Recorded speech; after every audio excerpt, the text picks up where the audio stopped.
Христианские притчи. Наследие святых отцов.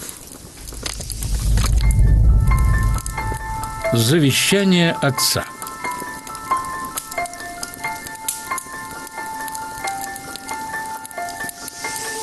У одного верующего человека был неверующий сын. Отец переживал сильно, но никак не мог привить юноше религиозность.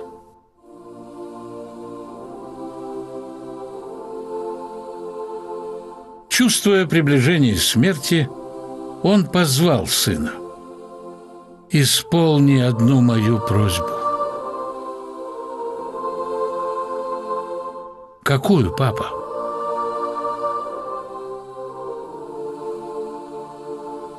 «Когда я умру, ты 40 дней приходи в эту комнату минут на 15.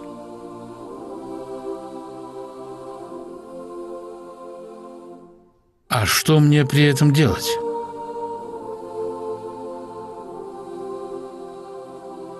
«Ничего не нужно делать. Просто сиди.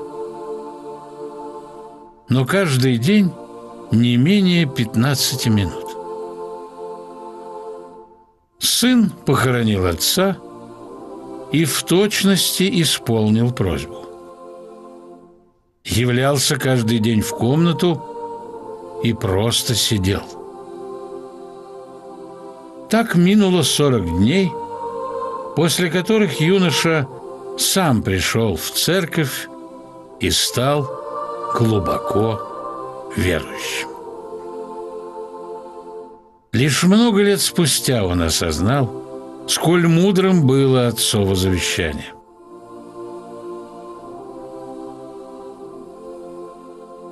Отец понял, что у молодых слишком быстрый ритм жизни, сплошная суета, и некогда над вечным подумать. О смысле жизни, о своей душе, о бессмертии, о Боге.